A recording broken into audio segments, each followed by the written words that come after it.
اعوذ باللہ من الشیطان الرجیم بسم اللہ الرحمن الرحیم۔ ایک مسلمان کی جو شخصیت ہے، اس کی پرسنالٹی ہے، کچھ ایسا ہونا چاہیے کہ وہ اپنی زندگی میں سادگی اختیار کرے، انکساری ہو، خاکساری ہو، کبر، غرور، گھمنڈ اللہ کو پسند نہیں ہے۔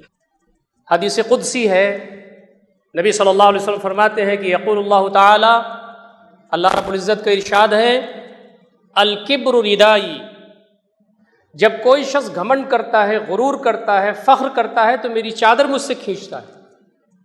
اور اندازہ کیجئے اللہ رب العزت کی چادر کوئی شخص کھینچے تو اس کا حشر کیا ہوگا، قرآن مجید کی اس آیت میں بیان کیا گیا ہے۔ غرور اور گھمنڈ تقویٰ کا بھی ہوتا ہے، غرور گھمنڈ مال و اسباب کا ہوتا ہے، غرور اور گھمنڈ عہدے اور منصب کا ہوتا ہے، غرور اور گھمنڈ شہرت کا ہوتا ہے۔ بہت ساری چیزیں ایسی ہیں کہ اللہ رب العزت کی نعمتوں سے عبارت ہیں، بندے کو جب ملتی ہیں تو شکر کا جذبہ پیدا ہونا کے بجائے اگر اس کے اندر غرور اور گھمنڈ پیدا ہو جائے، اللہ رب العزت کو یہ پسند نہیں ہے۔ میں تو تہجد کی نماز پڑھتا ہوں، لوگ اٹھتے ہی نہیں۔ 5 وقت کی نماز میں صف اول میں ہوتا ہوں، لوگ دیر میں آتے ہیں۔ میں تو نفلی روزے رکھتا ہوں، صدقہ و خیرات کرتا ہوں، اس کا گھمنڈ آدمی کو ہو جائے، لے ڈوبتا ہے۔ آدمی کو مال و اسباب کا گھمنڈ ہو جائے، آدمی کے جیب میں جب پیسہ ہوتا ہے، اس کے اکاؤنٹ میں جب لاکھاں کروڑاں روپے ہوتے ہیں تو اس کی چال بدل جاتی ہے، اس کا لہجہ بدل جاتا ہے۔ منصب پر پہنچتا ہے، جب عہدے پہ پہنچتا ہے تو اس کی حالت دیدنی ہوتی ہے۔ آدمی کو شہرت مل جاتی ہے تو اس کی حالت غیر ہو جاتی ہے۔ یہ جو تقوی کا گھمنڈ ہے، اللہ تعالیٰ کو پسند نہیں ہے۔ حسن بصری رحمۃ اللہ علیہ قافلے کے ساتھ چلے جا رہے تھے، ان کے صاحبزادے بھی ان کے ساتھ تھے۔ رات میں پڑاؤ ڈالا گیا، صبح اٹھ کر کے تہجد پڑھی حسن بصری نے، جیسا کہ وہ پڑھا کرتے تھے، ان کے لڑکے نے بھی پڑھی، اور بھی لوگوں نے پڑھی، بہت سارے لوگ سوتے رہے۔ لڑکے نے اظہار نکیر کے طور پر یہ کہا اپنے والد سے، حسن بصری رحمۃ اللہ علیہ سے، کیا ہو گیا لوگوں کو، سو رہے ہیں؟ کیسے مسلمان ہیں یہ، اٹھتے نہیں تہجد کے لیے؟ حسن بصری رحمۃ اللہ علیہ اپنے بیٹے کو نصیحت کرتے ہوئے کہا، بیٹے اس سے بہتر تو یہ تھا کہ تو بھی تہجد نہ پڑھتا۔ گھمنڈ کس بات کا ہے؟ اللہ رب العزت نے ہمیں توفیق دی ہے، اس کا شکر بجا لا رہے ہیں، یہ احسان ہے اس رب کا۔ دوسروں لوگوں کے لیے دعائیں کرنی چاہیے۔ مال کا گھمنڈ کیسا؟ آج مال ہمارے پاس ہے، کل دوسرے کے پاس۔ مال دے کر کے آزماتا ہے، مال میں کمی کر کے آزماتا ہے، وہی ہے دینے والا، وہی ہے لینے والا۔ یا ایھا الناس انتم الفقراء الی اللہ واللہ هو الغنی الحمید، اے لوگو تم محتاج محض ہو، غنی وہ ہے، بے نیاز وہ ہے، ستودہ صفات وہ ہے۔ جس نے دیا کسی کو ملا، اور نظر پھیر لے وہ تو کون ہے دینے والا؟ نبی اکرم صلی اللہ علیہ وسلم تشریف فرما تھے، آپ کو صحابہ کرام پروانوں کی طرح گھیرے ہوئے تھے۔ ایک امیر صحابی آپ کے پہلو میں بیٹھے ہوئے تھے، جن کے کپڑے بظاہر بہت اچھے تھے۔ ایک غریب صحابی ان کے پاس آ کر کے بیٹھ گئے، کپڑے اچھے نہیں تھے، پھٹے تھے، اور محنت اور مشقت کی وجہ سے اس کے آثار بھی اس پر تھے۔ مالدار صحابی کے پاس بیٹھے تو ان کا کپڑا ان سے جو ٹچ ہوا تو انہوں نے اپنے کپڑے کو سمیٹ لیا۔ نبی اکرم صلی اللہ علیہ وسلم کی نظر ادھر پڑ گئی، آپ نے ان کو تنبیہ کیا کہ تم نے اپنا کپڑا کیوں سمیٹا؟ کیا تمہیں اپنے کپڑے کا غرور ہے؟ کیا تمہیں اپنے مال کا غرور ہے؟ کیوں کیا تم نے ایسا؟ صحابی کو توجہ ہو گئی، انہیں پتہ چل گیا کہ مجھ سے غلطی ہو گئی۔ وہ روئے اور انہوں نے کہا، اللہ کے رسول صلی اللہ علیہ وسلم آپ گواہ رہیے گا، میں اللہ تعالیٰ سے اپنے گناہوں کی معافی مانگتا ہوں اور آپ کو گواہ بنا کر کہتا ہوں میں اپنا آدھا مال اپنے اس غریب بھائی کو دے رہا ہوں۔ غریب صحابی نے کہا، اللہ کے نبی صلی اللہ علیہ وسلم میں نہیں لیتا۔ نبی اکرم صلی اللہ علیہ وسلم نے فرمایا کہ تمہاری حالت ٹھیک نہیں ہے، یہ اپنا مال خوشی خوشی تم کو آدھا دے رہے ہیں، لے لو، تمہارے حالات بہتر ہو جائیں گے۔ صحابی نے جواب دیا، اللہ کے نبی صلی اللہ علیہ وسلم میں ان کا آدھا مال اس لیے لینا نہیں چاہتا کہ کہیں میں ان جیسا نہ ہو جاؤں۔ غرور کس بات کا؟ آج بولنے کی صلاحیت اللہ رب العزت دی ہے، شکر ادا کرنا ہے۔ لکھنے کی صلاحیت اللہ تعالیٰ نے دی ہے، شکر ادا کرنا ہے۔ کتنے بولنے والے لکھنے والے ایسے ہیں جو ایک لفظ ادا نہیں کر سکتے، جو اپنا دستخط نہیں کر سکتے، جن کو گمان تھا، جن کو گھمنڈ تھا کہ ان کے بغیر دنیا نہیں چل سکتی، وہ قبرستان میں آرام کر رہے ہیں۔ یا ایھا الانسان انک کادح لربک کدحا فملاقیہ، انسان تو کشا کشا اپنے رب کی طرف جا رہا ہے، ایک دن تیری ملاقات اس سے ہو جائے گی۔ الکیس من دان نفسہ وعمل لما بعد الموت، ذہین شخص وہ ہے جو اپنے نفس پر کنٹرول حاصل کرے، ان سارے جذبات سے اوپر ہو جائے اور اللہ رب العزت کی کبریائی اور اس کی بزرگی بیان کرتا ہے۔ دوستو اور ساتھیو، اس کے بالمقابل اللہ رب العزت کو خاکساری پسند ہے، انکساری پسند ہے، تواضع پسند ہے، تذلل پسند ہے۔ من تواضع للہ رفعہ اللہ، نبی اکرم صلی اللہ علیہ وسلم فرماتے ہیں جو جھکنا سیکھ جائے اللہ رب العزت اس کو اوپر اٹھا دیتا ہے۔ بندے مومن اگر اپنی اوقات میں رہے کہ سب کچھ میرے رب کا ہے، میرا رب اگر مجھ سے یہ چیزیں چھین لے تو کون ہے جو ان چیزوں کو دینے والا ہے؟ نبی مکرم صلی اللہ علیہ وسلم فتح مکہ کے موقع پر فاتحانہ مکہ میں جاتے ہیں، اور وہ پورا واقعہ ہے، بار بار آپ کے سامنے وہ باتیں آ چکی ہیں، آپ خود بھی جانتے ہیں۔ اس موقع پر نبی اکرم صلی اللہ علیہ وسلم کے پاس ایک ایسا شخص لایا گیا جو نبی اکرم صلی اللہ علیہ وسلم کی ہیبت کو دیکھ کر کے کانپ رہا تھا، اس کا جسم قابو میں نہیں تھا۔ نبی اکرم صلی اللہ علیہ وسلم نے اس کو اپنے پاس بلایا، اس کے کندھے پر ہاتھ رکھ کر کے اپنی طرف کیا اور کہا ڈرتے کس بات سے ہو تم؟ کیوں پریشان ہوتے ہو؟ خضوع کے ساتھ رہو، ٹھیک رہو، کوئی بات نہیں ہے۔ جہاں تک میرا معاملہ ہے، انا ابن امراۃ تاکل القدید بمکہ، میں تو اس عورت کا بیٹا ہوں جو مکہ میں غربت کی وجہ سے گوشت کو سکھا کر کے کھایا کرتی تھی۔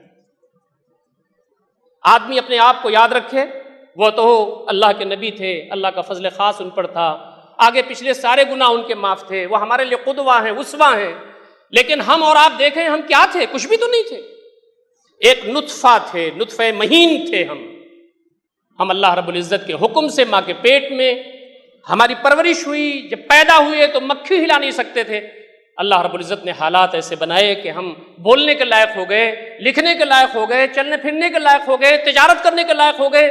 کچھ لوگوں کی امیدیں ہم سے وابستہ ہو گئی، کچھ غربا مساکین، یتیم، لاچار، مجبور مستحقین ہم سے آ کر کے ہاتھ پھیلاتے ہیں۔ یاد رکھیں ہم اپنا زمانہ ہم کیا تھے۔ نبی اکرم صلی اللہ علیہ وسلم نے 1 مہینے کے لیے ایلا فرمایا تھا۔ ایلا فقہ کی اصطلاح میں قسم کھانے کو کہتے ہیں کہ میں بیوی کے پاس نہیں جاؤں گا۔ صحابہ کرام کے لیے نیا مسئلہ تھا، وہ سمجھتے تھے کہ نبی اکرم صلی اللہ علیہ وسلم نے اپنی بیویوں کو، ہماری ماؤں کو طلاق دیا دے، نعوذ باللہ۔ حضرت عمر رضی اللہ تعالیٰ عنہ کی بیٹی حضرت حفصہ رضی اللہ تعالیٰ عنہ آپ کے نکاح میں تھیں، آپ پہنچے، لمبا واقعہ مسلم شریف کی روایت ہے۔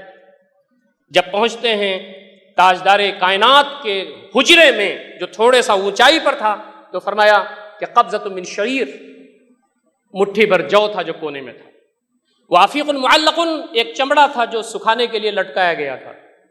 حضرت عمر کہتے ہیں فبدرت عینایا، میری آنکھیں چھلک پڑی۔ نبی اکرم صلی اللہ علیہ وسلم نے فرمایا کہ ابھی آئے کچھ بولے نہیں، ما یبکی کا یا عمر، عمر کیوں رونے لگے؟ کہا انت رسول اللہ وصفته، آپ اللہ کے رسول ہیں، اس کے چنندہ بندے ہیں، میں اس لیے رو رہا ہوں کہ آپ اللہ کے رسول ہیں، آپ کا یہ حال، وذالک قیصر و کسریٰ فی الثمار والانہار، قیصر و کسریٰ روم ایران اللہ کے دشمن، مال و اسباب کے ڈھیر میں ہیں، سونے چاندی کے انبار میں ہیں، آپ کا یہ حال۔ نبی اکرم صلی اللہ علیہ وسلم جب اٹھ کے بیٹھے تو آپ کے پہلو میں چٹائی کا نشان تھا اور چادر لپیٹتے ہوئے آپ تشریف فرما ہوئے۔ حضرت عمر رو رہے ہیں۔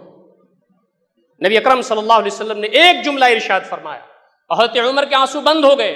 آپ نے کہا عمر کیا تمہیں یہ پسند نہیں ہے کہ ان کے لیے دنیا ہو، ہمارے لیے آخرت ہو؟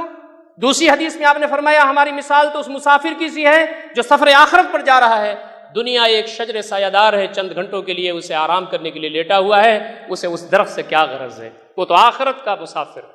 نبی اکرم صلی اللہ علیہ وسلم کی زندگی سادہ تھی، آپ عاجزی اور انکساری، تواضع آپ کی زندگی سے جھلکتا تھا۔ محترم سامعین کرام، بہت سارے ہمارے اسلاف ایسے گزرے ہیں جن کی زندگی بہت سادہ، مال و اسباب بھی آپ کے پاس ہے۔ علماء نے، سیرت نگاروں نے لکھا ہے نبی اکرم صلی اللہ علیہ وسلم کے پاس آخری وقت میں، یوں تو ہر وقت اللہ رب العزت کی نعمتوں کی بارش ہوتی تھی، لیکن آپ کی زندگی کے جو آخری سال ہیں اس میں آپ پر اللہ رب العزت کی نعمتیں، مال و اسباب اور دنیا سمٹ کے آ گئی تھی، لیکن وہ آپ اپنے آپ سے دور کرتے تھے۔ آپ نے جو چیز ترجیح دی وہ عاجزی کو، انکساری کو ترجیح دی۔ آدمی کو اپنی اوقات پہ رہنا چاہیے۔ کبھی آدمی کسی کو برا بھلا کہنے لگتا ہے، کبھی آدمی سمجھتا ہے کہ مجھے صلاحیت زیادہ ہے، عہدہ میرا زیادہ ہے، میرا منصب زیادہ ہے، دوسرے کو کم در سمجھتا ہے، کچھ الفاظ کہتا ہے۔ ایک صحابی ایک نوکر کو ڈانٹ رہے تھے، نبی اکرم صلی اللہ علیہ وسلم پیچھے سے آپ پہنچے، آپ نے کہا یہ کیا کر رہے ہو؟ کہا اللہ کے نبی صلی اللہ علیہ وسلم یہ بات نہیں مانتا اور ایسا نہیں ہے اور ویسا نہیں ہے۔ کہا فلاں، اللہ رب جتنا تم قادر ہو اپنے نوکر پر، اللہ رب العزت تم پر اس سے زیادہ قادر۔ صحابی رونے لگے۔ تو صورتحال یہ ہے دوستوں اور ساتھیوں کہ ہمارے پاس تواضع، انکساری، خاکساری، سادگی ہماری زندگی میں ہونی چاہیے۔ حضرت عمر رضی اللہ تعالیٰ عنہ کو اللہ رب العزت نے یہ سعادت بخشی تھی، جیسا کہ میں نے پچھلے خطبے میں عرض کیا تھا کہ آپ کے ذریعے قدس فتح ہوا، مسجد اقصیٰ میں نماز پڑھی گئی، حضرت بلال نے اذان دی، اتنی بڑی سلطنت آپ کو ہوئی تھی اس وقت جو اللہ رب العزت کی عظیم نعمت تھی۔ شیطان آ کے کہتا تھا کہ اتنی بڑی خلافت تم کو ملی ہوئی ہے، اے بادل تو یہاں نہیں برستا، نہ برس، تو جہاں کہیں بھی برسے گا اس سے جو خراج آئے گا، ٹیکس آئے گا، محصول آئے گا، وہ میرے بیت المال میں آئے گا۔ یہ تحدیث نعمت کے طور پر حضرت عمر کہا کرتے تھے۔ لیکن کبھی کبھی ایسا ہوتا تھا جب شیطان انہیں ورغلاتا تھا اور کہتا تھا کہ تو کچھ ہے، تو حضرت عمر ممبر پر چڑھ جاتے۔ صحابہ اور بعد کے جو لوگ ہیں جو دور دور ہوتے تھے ان کو بلاتے تھے، جلدی آئیے آپ۔ لوگ یہ سمجھتے تھے کہ جو اسلامی لشکر گیا ہوا اس کے فتح کی اطلاع ہوئی ہے، لیکن نہیں، حضرت عمر کہتے تھے سنو، یہ خطاب کا بیٹا وہ عمر ہے کہ جب بکریاں چلا کر کے دیر سے اپنے گھر لوٹتا تھا تو اس کا باپ اتنا مارتا تھا کہ بے ہوش ہو کے گر پڑتا تھا۔ میں وہ عمر ہوں۔ اپنی اوقات میں رہنا، نعمتوں کا شکر ادا کرنا اور اللہ رب العزت نے جو مواقع دیے ہیں اس کا خاص خیال رکھنا، یہ بہت ہی اہم بات ہے اور ہماری زندگیوں میں اس کو نظر آنا چاہیے۔ حضرت عمر رضی اللہ تعالیٰ عنہ ہی کا بہت ہی عظیم واقعہ ہے، میں صرف حوالہ دینا چاہتا ہوں آپ سے کہ جب آپ بستر مرگ پر تھے، جب طبیب نے یہ کہہ دیا تھا کہ آپ کو جو کچھ کھلایا جا رہا ہے وہ آپ کے شکم سے نکل جاتا ہے اور اب آپ کا آخری وقت قریب ہے، خون بہہ چکا ہے بدن سے، وہ رک نہیں رہا ہے، تو آپ نے اپنے بیٹے حضرت عبداللہ بن عمر جو بہت بڑے صحابی تھے اور بعد میں اور بڑے ہوئے، ان کو بلایا اور کہا کہ دیکھو حضرت حذیفہ بن الیمان کو بلا لو، یہ وہ ہستی ہے جن کو اس دنیا میں اللہ کے نبی صلی اللہ علیہ وسلم نے عشرہ مبشرہ ہونے کا، یعنی 10 لوگ جو خوش نصیب ہیں جن کو جنت کی بشارت دی گئی، اس میں شامل فرمایا۔